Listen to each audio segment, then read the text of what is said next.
Donnie and Dolly. The team is supported by ableauctions.ca. Closing your business? We can help.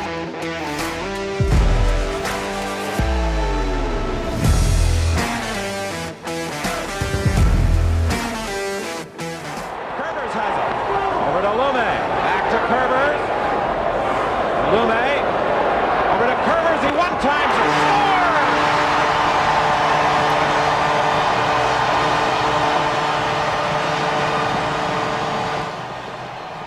Cliff Ronning, memories. He's about to join us. That was shortly after he was acquired by the Canucks from St. Louis.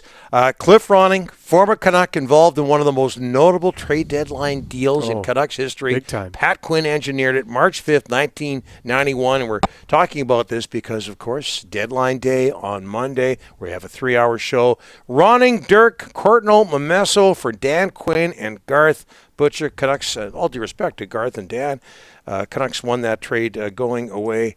And we're joined now by former Canuck, former New West Bruin, Cliff Ronning. All of our guests today brought to you, by the way, by Langley Chrysler. Cliff, thanks so much for doing this, sir. How are you?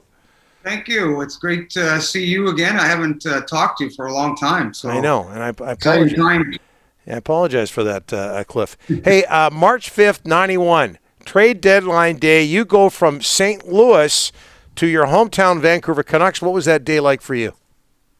Well, it was in Hartford, of all places, when we got traded. When we heard the news, we got pulled off the ice, and we heard rumblings, and no one really knew who was getting traded. We assumed Momesso. We thought he was going, and I think the trade they were really after was Jeff Courtnall, being a goal scorer that can score from anywhere. And myself and Dirk were just thrown in there. Dirk being a 6'5" guy that's tough, and I think I was just thrown in there just in case. And I think they also threw a 4th rounder in there. So I was reading in the hockey news at one time from St. Louis that St. Louis thought they got the better of the trade, and then obviously they didn't, I don't think. What did it mean for you, Cliff, to go to your hometown? Not every player wants to play in his hometown, but what did it mean to you? I mean, for me, it gave me an opportunity.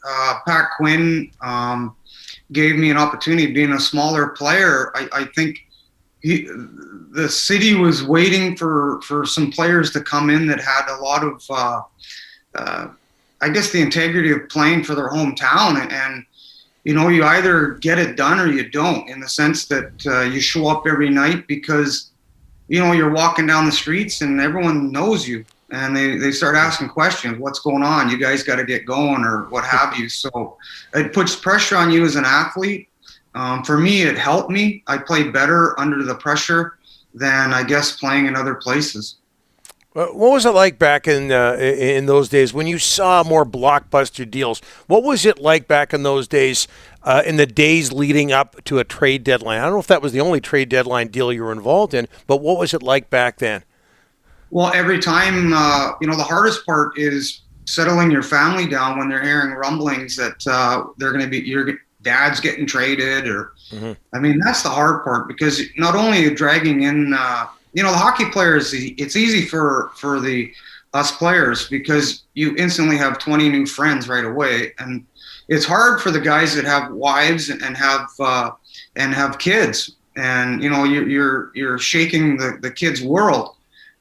When it first happens, but in the big picture, getting traded, you can only look at the positive. You're getting a new opportunity, but you're also, I mean, we have friends in Nashville still to this day. My daughter is going to university there. There's a lot of pluses and advantages of playing for different cities. So it's just how you look at it. Hey, I just talked about how everybody now knows how much the Canucks won that deal. Did you know that immediately back in 91, that I can't believe this is the deal they made? The Canucks are going to be a better team. Well, you know, at first when it happened, I was excited, and then I was super nervous. But but also, you know, they gave up good hockey players. Dan Quinn was a fabulous player on the wing, especially on the power play. He was very dangerous. Garth Butcher was a solid, tough guy, and a guy that was a glue in a dressing room. And I think I got utmost respect for them, but I really think Pat Quinn, he really got a good deal there when four guys for two plus a fourth rounder. So that was definitely one of the better trades that I think Canuck history for sure, to change the culture of it's not okay to lose. And I think that's kind of what we were the start of. Cliff, I just want to get your thoughts on this year's Canucks team. That trade deadline's on Monday.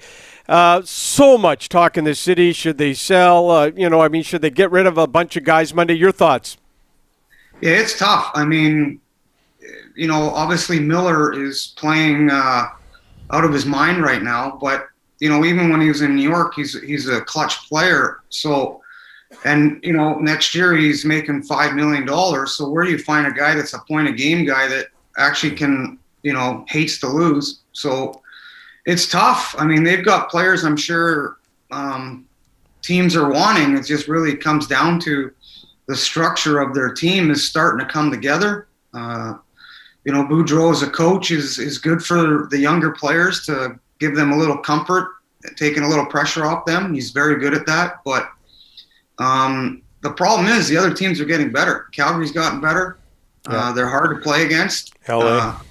I watched Colorado and Calgary play, and I'm thinking, oh my, these two teams are like at a different speed. So, the Canucks are in tough, but I do like ever since Boudreau's come that the players are becoming more accountable, and he's playing guys. If you're playing good, you get to play.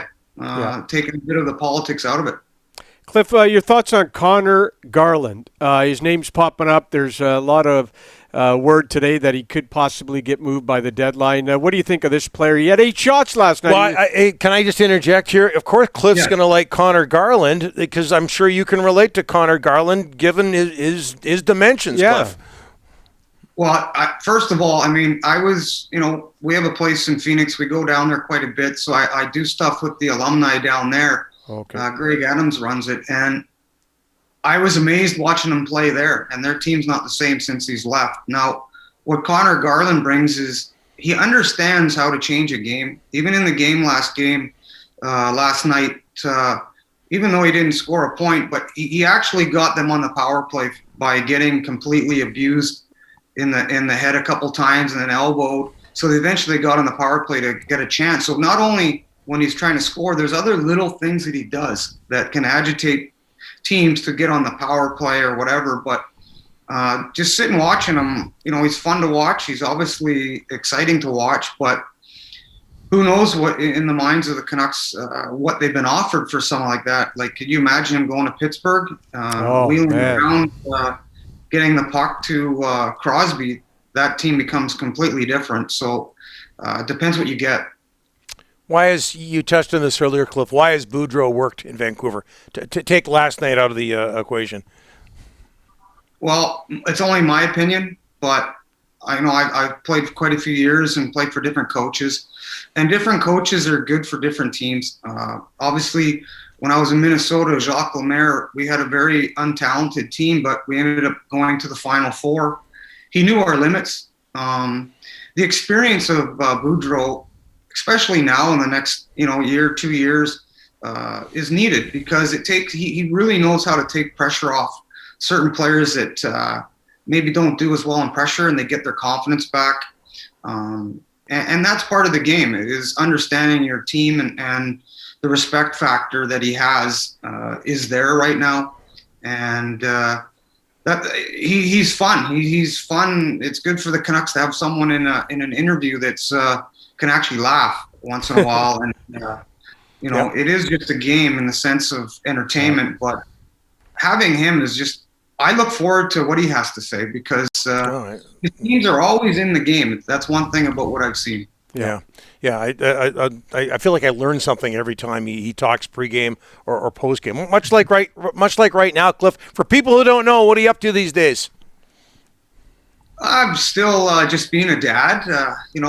Our daughter's graduated, so right now we're becoming empty nesters, and I do a couple games here and there for the Canuck alumni, and I went and did some stuff for some hockey games with Theo Fleury in the First Nations, talked to the kids, and enjoyed that. But, for the most part, I'm that guy that just I don't do much right now. That's something I look forward to down the road. All my kids are away, so this is new to us. And just having time and spending time with the wife right now is something new again. I'm jealous. Are you saying that kid with the blonde mullet in the Cooperalls out at Queen's Park Arena is an empty nester? Tell me it's not true, Cliff. I'm an empty nester. Yeah, it is true. I'd say we're all getting older. My little granddaughter's 3 now, and that's one thing that me and my wife love to do is go spend time with her. And that's right now our most fun times. An empty nester and a grandpa. Grandpa, yeah. I would say thanks for this, Cliff, but you made both of us feel really, really old. Thanks, Cliff. All right, well, thank you.